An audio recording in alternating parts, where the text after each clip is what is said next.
Hello, welcome back to another YouTube video. Today we are going to talk about all the books I read in the month of June. Now, let me start this video off with like a pat on the back, a high five for myself, a gold star, because I read the most books I've ever read in 1 month, and that is 15 books. I don't know how I did it, but I did it. And I'm shocked because it was great. I'm like so proud of myself. I will discredit myself, is that the word? I don't know, because a lot of the books I was reading were shorter books, like less than 300 pages. But a book is a book, no matter what, okay? And I'm still gonna be proud that I read that many books this month. And did I read my whole monthly TBR? No, but I read most of it, and we are going to talk about all the bookish stats starting now. Alright, so like I said, I read a total of 15 smacking books this month. I know. I read a total of 5 out of the 6 books on my TBR. One of them was a soft DNF, but besides that, I did read the rest, so that is great. My average rating this month was about a 3.5 stars, so not the best reading month, but still a pretty good average. For a little bit of a rating breakdown, I had 1 5-star, 4 4 stars, 3 3.75 stars, 1 3.5 star, 2 3 stars, 1 2.75 star, 2 2.5 stars, and 1 1.5 star. Probably my lowest rated book, which is really weird, but okay. For some of the genres I read a total of 5 horror books, which might go into my new favorite genre that I'm finding out. I read 3 fantasy, 2 romance, 1 sports romance, if you want to add that to romance you could, 2 literary fiction or contemporary, and then 2 mangas. Alright, so let's go ahead and get into the list. I'm starting with what I read in the beginning of the month, going all the way to the end of the month. So starting off, the first book I read this month was The Violent Season by Sarah Walters. Now, this I read probably like the 1st of June or 2nd of June, and like finished it within those 2 days because I had so much time to read at my job, which was a blessing. I really appreciate it. But what this book is about, it is supposed to be a horror novel, I believe. I think that's what it's marketed as. I also think it is YA, which I did not know until after purchasing this book.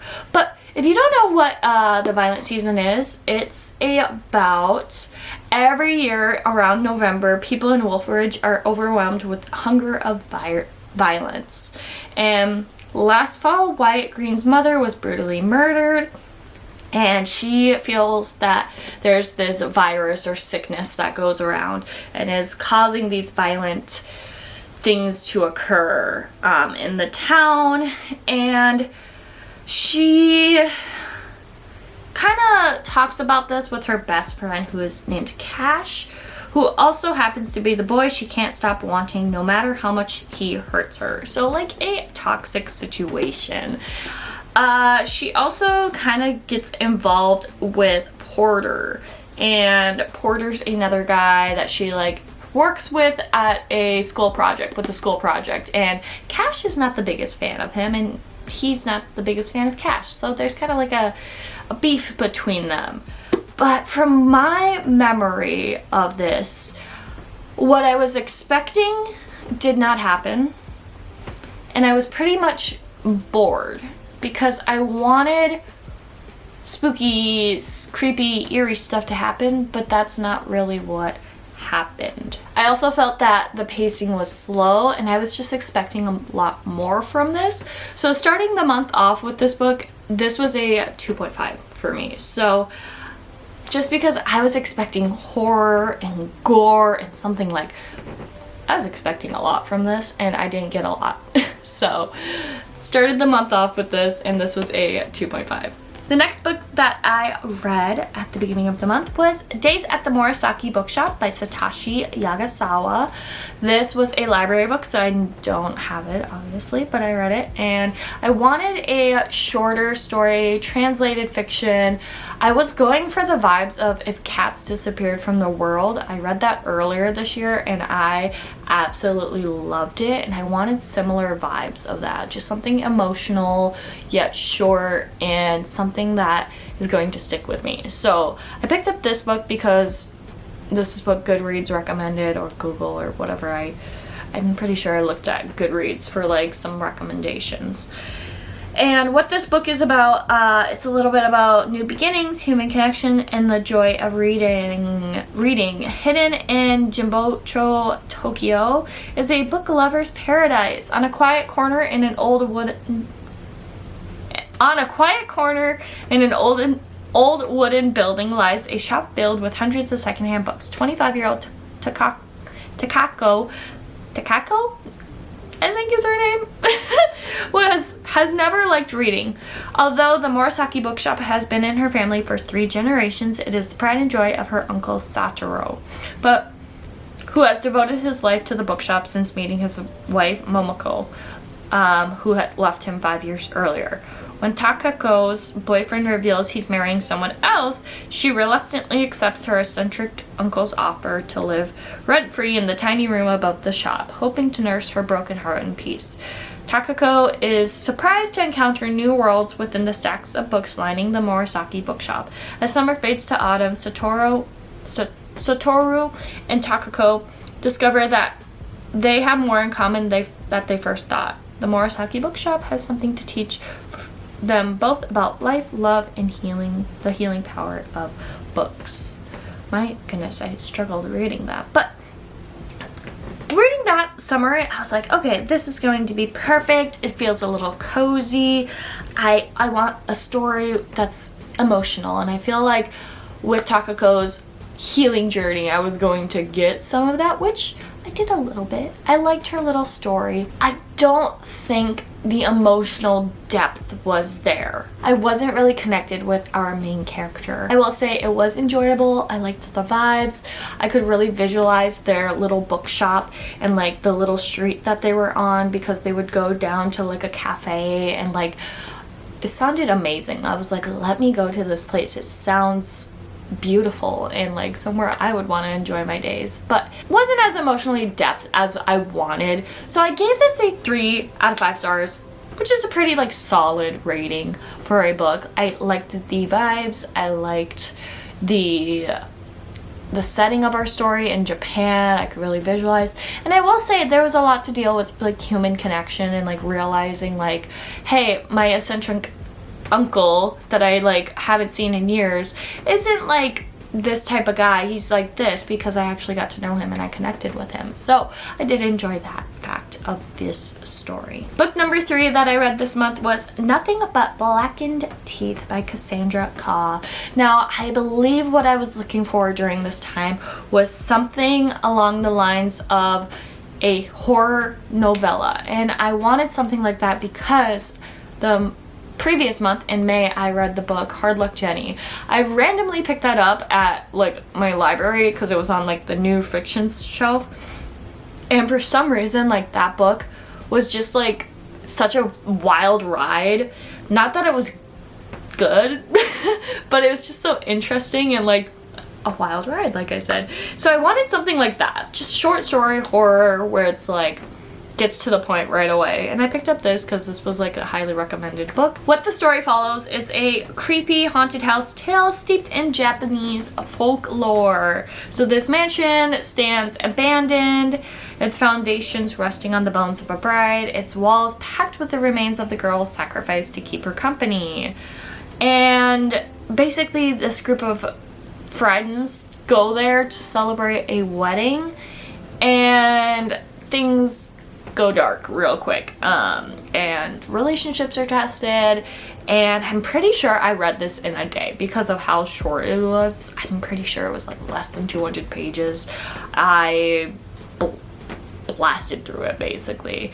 And I will say it was not very memorable. I just couldn't connect, and I think it's because it was so short.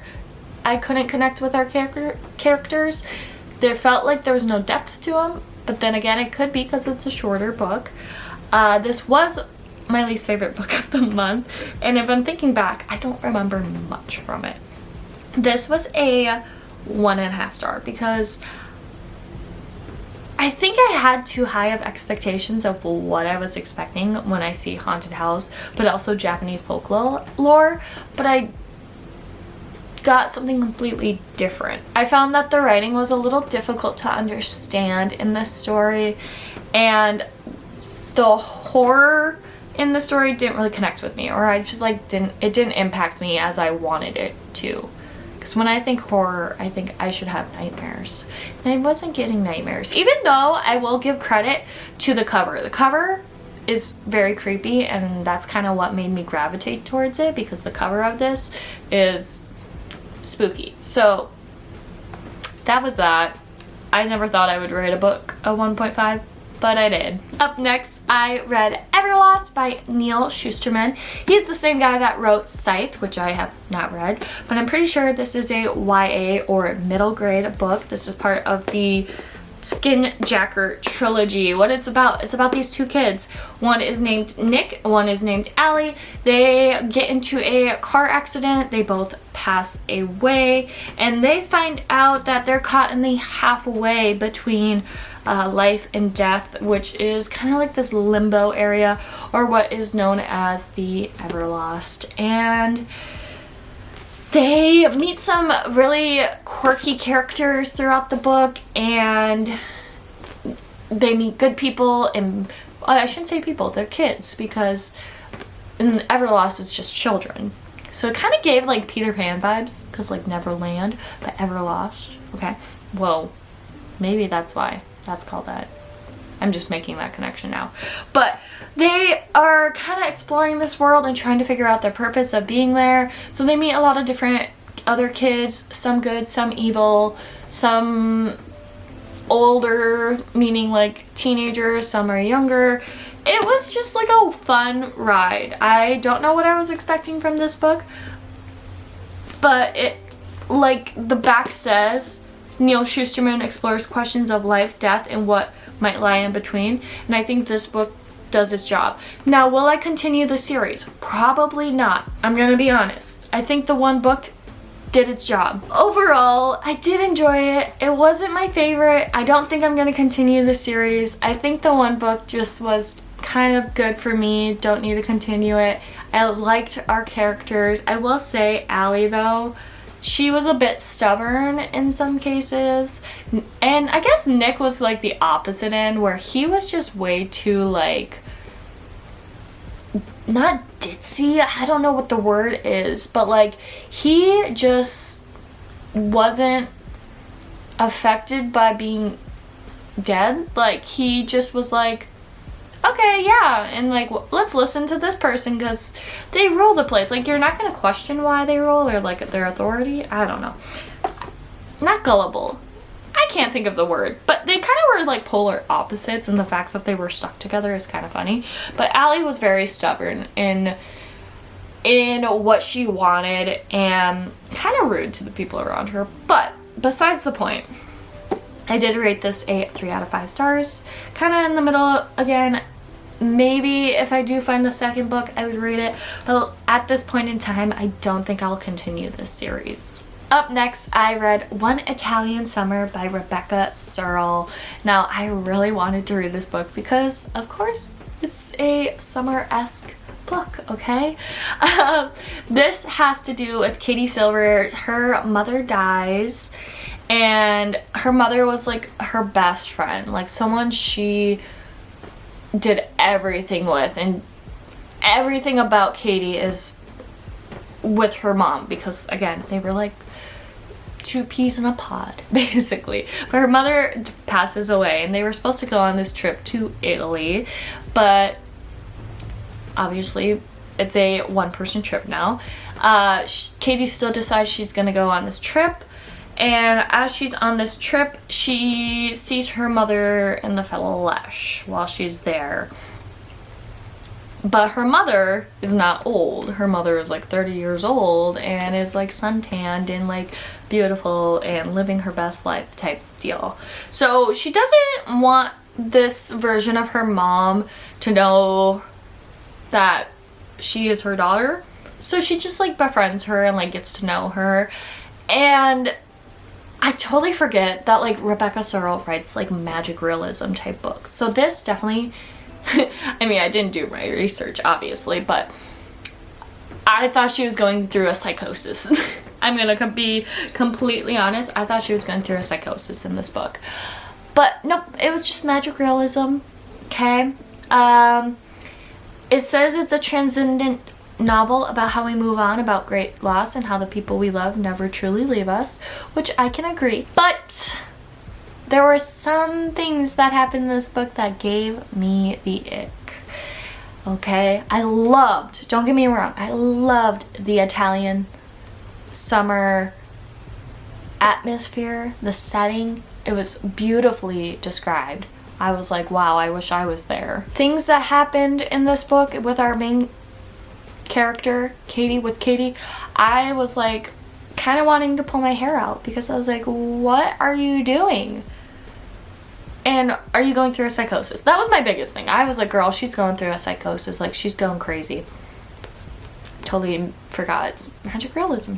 It did have some touching moments, but overall, I think I was more disappointed in this because I hold too high of expectations, but I was just disappointed. So I rated this a 2.5 stars. I probably will not read another Rebecca Searle, but I just saw she released a new book. So I'm not sure. We'll see. I like her writing style. I like they're short. I like her writing style.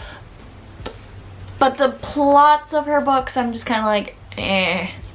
And this one was I couldn't get past what happens in this book with Katie. And don't get me wrong, like, if you're going to Italy by yourself, great. If you're single.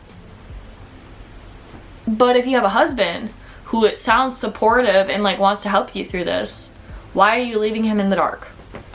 Doesn't make sense. Ugh. So that's One Italian Summer. Alright, up next was a manga. This is Cat Plus Gamer Volume 2. I'm not really sure when I read the first volume of this story, but I remember just seeing it in the manga section and I was like, oh my gosh, this is so cute. And I'm trying to think when I read the first one, not long ago. But I picked it up because I was like, oh, gaming, I love gaming. Oh, cat, I love cats. And that's all I did, really. So I saw that my library had volume 2 available, so I picked it up. And it's adorable. Like, this little manga series I absolutely love because all you get is kind of like short little scenes of what it's like to be a gamer and own a cat. And that's what's not to love about that, okay? It's really fun because our female main character, she has no idea how to like care for a cat, and it's kind of following like what she does with her cat and like how she takes care of it. And I just love the cat. And you get like little there's like a 1 page at the end of the like chapter that is like in the cat's point of view, saying like like what the cat is thinking during different parts of the chapter. So it's super cute. I love it. It's just a quick read. Mangas usually are kind of like my palate cleansers, where it's like a quick read, something fun, easy to read. So I rated this a 4 out of 5. I really enjoyed this series, and I will talk about the next volume in a little bit because I did read volume 3 as well. I really wanted to give Cassandra Khaw another chance, so I picked up The Salt Grows Heavy. Now this is another short story horror, of course, by her, and this one is apparently a Little Mermaid retelling, which maybe like a dark twisted one, but I couldn't really connect how that worked. This is what the summary says. It says, you might think you know the fairy tale, how the fairy tale grows. A mermaid comes to shore and weds the prince, but the fables forgot is that mermaids have teeth, and now her daughters have devoured the kingdom and burned it to ashes. On the run, the mermaid is joined by a mysterious plague doctor with a darkness of their own. Deep in the eerie snow-crusted forest, the pair stumble upon a village of ageless children who thirst for blood, and the three saints who control them. The mermaid and her doctor must embrace the cruelest parts of their true nature if they hope to survive. Yeah, so I was expecting adventure and cannibalistic children, basically, and I didn't get that. I will say it was a pretty strange read. Like, who comes up with this idea of a mermaid with a plague doctor stumbling along the forest to find cannibalistic children who are ruled by three saints? What are you taking to come up with that? But first, I will give credit when credit is due. The writing in the story, Cassandra Khaw has a particular way of her writing, and I will say, beautifully done. Me, not my cup of tea, her writing, but it's beautifully done. I can give her credit for that. She knows how to write in the type of writing she does. I don't even know if that makes sense, but if you ever have read any of her books, I feel like you'd understand. It's kind of like a beautiful way to write, and she definitely takes the time to make it feel like the story, or like atmospheric. If the angle changed, my battery was low, so I had to change my camera battery. As I was saying, her writing is beautiful. She knows how to like set the mood or like the atmosphere in her stories, but I feel like the story was too abstract. I couldn't really follow the plot. There's a lot going on, but not a lot going on at the same time. And I think I just had a hard time connecting. And it could be my fault, but I feel like when you read short stories, it's really hard to connect with characters and things like that. So I rated this a 2.75. I liked the idea, I liked the plot. Her writing is very beautiful, but I don't think it's for me. And I just couldn't connect, and it was a little abstract, and like the horror wasn't the horror I was looking for, so I don't think she's the author for me, so I'm probably not going to read any more of her books. I'm not sure what book number we're on, but the next one is Rival Darling by Alexandra Moody. Now this is book number 1 in the Darling Devils series. This is a YA hockey romance series. I did not know it was YA going into this, but it's definitely YA. So if you like kind of like closed door relationships, no spice, just want something that has to do with hockey, you might really enjoy this series. Now this was kind of like a rivals to lovers. How it starts off with is 17-year-old Violet is left heartbroken when the captain of her school's hockey team does something where they break up, and she's like, I'm not dating any jocks for the rest of my life. And cue in Reed. He says, kind of strikes up the deal of, let's start a fake relationship so your ex gets the message, because her ex is like wanting her back, and she's like, no. And so they strike up a fake dating deal, and of course things happen and they start to like each other and fall in love with each other. You know the drill. I will say I love the banter between these two. It was cute. It was bingeable. I could read it. I feel like most hockey romances are like that, where it's just bingeable and like easy to read, and I really enjoyed these two's dynamics and like their relationship growing. I will say my rating went down just a little bit because of something that happens at the end that our male main character does, and it gave me the ick. So just FYI. Another fun thing about this is it takes place in Minnesota, in fictional towns, but It's in Minnesota, which is pretty fun. I rated this a 3.75, so I enjoyed it. I think it's really cute. I think I would read more from the series. I liked them as characters, I liked their banter, and I liked watching their relationship grow. So I definitely might read the next story. I don't know what the next one is. It's something Darling, obviously. Grumpy Darling. So I think it has to do with all his brothers, because he has a bunch of brothers. So, may or may not read that one sometime, someday, who knows, but that's that. Coming up next, we have Nettle and Bone by T. Kingfisher. Now, I wanted to dip my toes into some T. Kingfisher because I read Thorn Edge last month, I want to say. I think it was last month.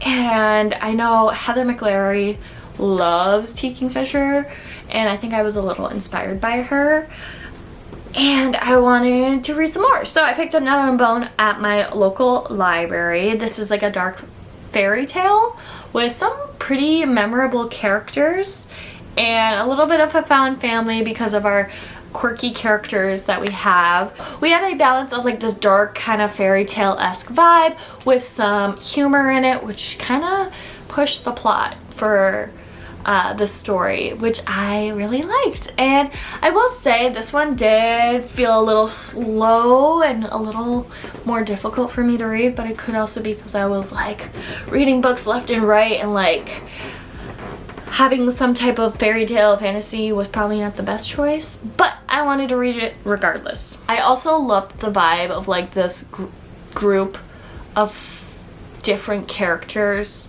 like quirky characters, going on quests. It was just super fun. So I did rate this a 3.75 out of 5. I liked the vibes. I love like the fairy tale fantasy aspect T. Kingfisher writes. I have not read What Moves the Dead. Is that what it's called? Like the little trilogy type series? I want to. I also want to read the Paladin series that she has. So I'm starting to really enjoy her. She's, I won't say my favorite author, but she's up there. Like, I like her books, so I want to read more by her. I am so excited to talk about this book.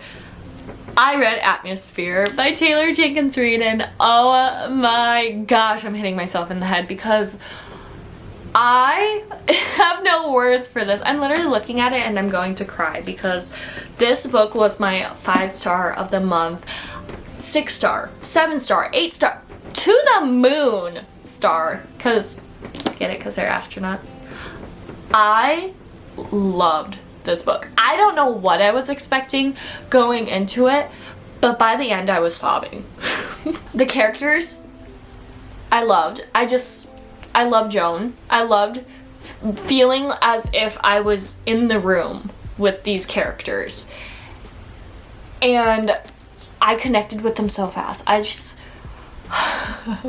I'm like thinking back to when I read it and how I was sobbing by the end. So I loved the characters. I was a little iffy on like the whole space and NASA, and usually I'm not the biggest of like science stuff, but like I love this.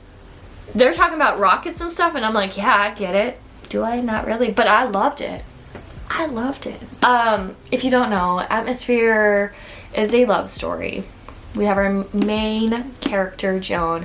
She wants to work in NASA. This happens in like the 1980s, where like women astronauts, not a thing, but that's her goal. She wants to be an astronaut, and she meets some people in her group at NASA, and you follow her through these like friendships and connections she makes. She's also dealing with some stuff in her family life. She has a sister who has a kid, so she has a niece named Frances or Franny that she kind of takes care of because her sister,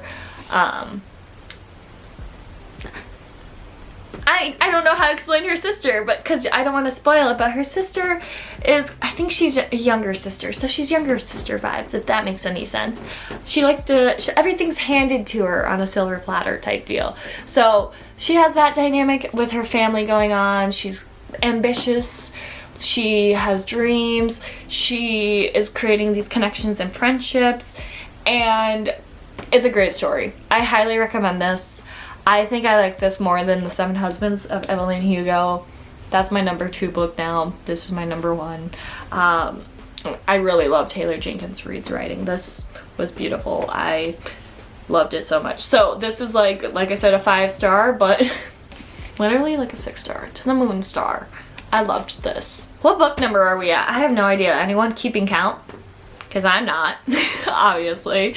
Up next we have Snake Eater by T. Kingfisher. Now, I absolutely loved this book. I love the vibes of this book. It was like a cozy horror book. I didn't know that's a thing, but it is a thing, and this book was it. This is about our main character, Selena. She is going to go visit her aunt in Quartz Creek with her dog Copper, and when she gets there she finds out that her aunt is no longer there, and so she decides that she's going to stick around and kind of get to know this small town.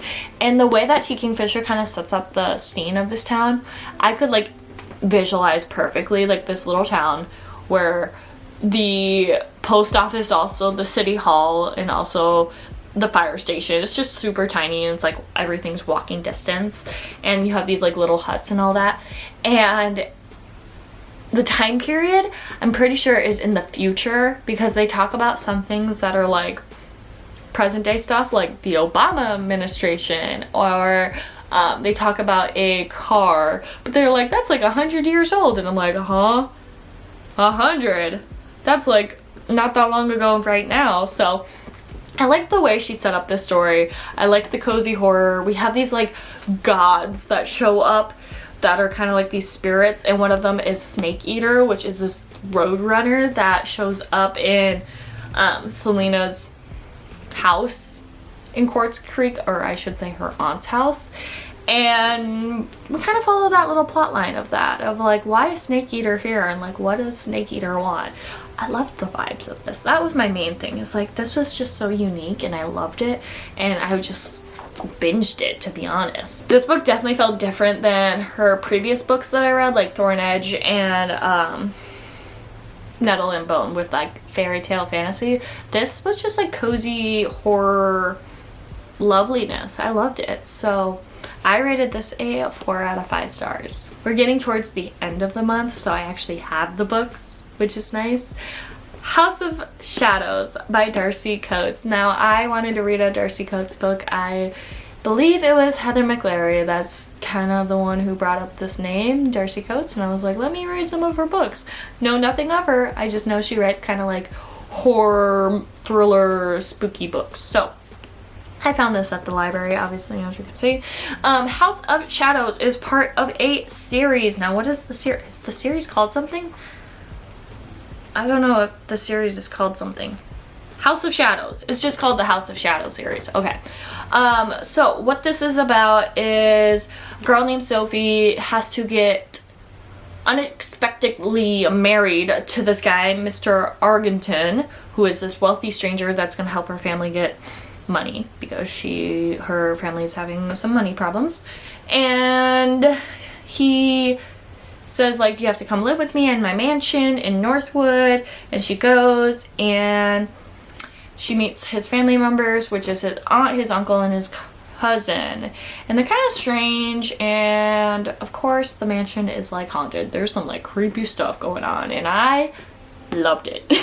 I mean, not like perfect in any case, but I loved it. Okay, I wanted something like a haunted house like this. And so she's seeing things, she's hearing things, and things get crazy by the end of this book. The suspense definitely kept me on my toes. I didn't really like Sophie. She was too curious, okay? Like, if creepy things are happening, I'd get out of there. I'd be like, I ain't dealing with this. But she's like, let me go look for more stuff, or let me go. And the insta love connection, there was like a plot of romance, obviously, because she gets married to this guy, but like there's romance slowly and like this background happening between her and her husband that she just met. That was a little weird too, but vibes, pretty fun. Haunted House, really enjoyed, and it kept me on my toes. So I did rate this a 3.75, and I did read the next book in the series, which we will talk about that shortly. But before we talk about that, I did read Cat Plus Gamer Volume 3, and kind of my same thoughts as Volume 2. Again, fun series. If you want something cute with cute artworks, if you like games, like, come on. Look at how cute. This manga series is just cute, funny, wholesome, cozy, all of the vibes, and I really enjoy it, and I love the art style of it. So I also rated this a 4 out of 5. I don't have much to say because, again, it's just something fun and easy to read. So we're coming to the end pretty soon, but I did read House of Secrets. This is the second book in that House of Shadow series. Or I should just say it's just those two because it's just a duology type deal, which is kind of interesting for a like horror mystery thriller book to be like a duology or a series. I don't know. I enjoy Darcy Coates' writing. I do like it. I might read more from her. Is it like the best writing ever? No, but it does the job of being like entertaining and fun, especially this series. So House of Secrets, we continue off right as of the end of this book, House of Shadows. And I can't say much because it's the second book. It like jumps right from that book to this book basically, okay? Haunted House still, okay? Obviously. And this one, I will say, kind of felt a little repetitive in some cases of like, oh, this happens. So of course Sophie goes and like checks it out, and like her husband's like, don't do that, no, don't hurt yourself. She's like, okay, I won't, and then she does it again anyways. It's like a ongoing cycle, and it kind of got boring in a sense, and I'm like, girl, use your brain, come on. I will say though, Darcy Coates knows how to write like a unsettling, spooky atmosphere with a haunted house or just spooky, dark, scary atmosphere. I will say she's pretty good at that. Even though I did rate this a 3.5, it was fun and entertaining nonetheless, and I will read more from her. I do like her writing. It's just entertaining, and like I said, not the best, but it does the job. And her characters are a little irritating, but it's okay. I'll still rate it. So 3.5. Well, did I rate the other one? 3.75. So I like the first a little bit more than this. This felt a little repetitive in what was going on and kind of slower paced than the first book, but still fun. And the last book I read this month is A Dowry of Blood by S.T. Gibson. I couldn't see because the library code was up at the top. This is a Dracula retelling, or just kind of like a retelling of Dracula in the point of view of one of his wives, which this is Constanta. I can't say it with my Minnesota accent. Never read Dracula. I just wanted to read something vampire because Vampire Week was going on with some other creators on Book Talk, and I was like, I want to read a vampire book with you guys, so I read this. The way it's written is beautiful, okay? I loved the writing. It felt like I was reading something from like the 1600s. Like I felt like, I don't know, I kept imagining Vampire Diaries while reading this, but I know it's nothing like Vampire Diaries, okay? It's just beautifully written. I felt like I was reading like a historical piece because of the point of view we're in is the wife. And it felt so dark and haunting, and I was just so intrigued with the story. Like the author knew how to like pull you in. Ow, I just like hit myself. Knew how to pull you in with the writing. This focuses on toxic relationships, friendships, true love, power, and finding your voice. And I absolutely loved that those were the themes of this book because it felt so good to read. Even though this was not a 5-star, it was a 4-star. I think this is a book I'm gonna remember and I recommend because of the story. It's very like memorable, but also I loved a strong female main character, okay? I loved that about her. And I loved the little like details put into this book. I'll give one. Never says his name in the book. And I absolutely love that because she has her own voice and I loved that. I just loved it. It was so good. Like I said, I rated this a 4-star. I liked it. I definitely don't think I would ever pick this up unless I saw people talking about it on Book Talk, which is good. Like, it's awesome. So I liked it a lot. Those are all the books that I did finish in the month of June. I did start, but I did soft DNF The Gilded Crown by Marianne Gordon. I, for some reason, could read this many books all month, but I could not read this. I don't know why. I don't know. I think it's the writing. I don't know. I'm just soft DNFing it. I read maybe 80 pages. That's where I'm at. I literally put my book cover right there. I read 80 pages, and every time I tried to pick this up, I just could not focus on the story for the life of me. I was bored. I didn't like the writing, so I'm DNFing it. I don't want to like fully get rid of it just yet. I do want to give it a chance because I think the idea of it is really cool. It's about a girl who's like a necromancer. She can like bring people back from the dead. And she not strikes a deal, but like the queen wants her to kind of help and keep the princess alive, and like her and the princess like fall in love or like have some feelings for each other. And there's another book in this series and everyone loves the second book in the series, so it's like this sounds really good, but for some reason this month I just couldn't get into it, so that's why I soft DNF'd it. Alright, here is some, not all of the books I read this month, but majority of them. We have a nice stack here. I, again, can't believe I read that many books, and I really hope I have a similar reading month for July, but I absolutely loved just getting back into reading and enjoying reading and just mood reading, basically finding books that I just wanted to read and that I enjoyed. So even though I didn't have a lot of 5 stars, I still enjoyed my time. I hope you guys enjoyed today's video. If you did, make sure to give it a thumbs up and also make sure you subscribe. I post videos once a week, whether it's bookish content like this, lifestyle vlogs, kind of whatever I'm in the mood for. So if you like what you're seeing, you should go ahead and subscribe. So that's about it. Thanks for watching. Bye!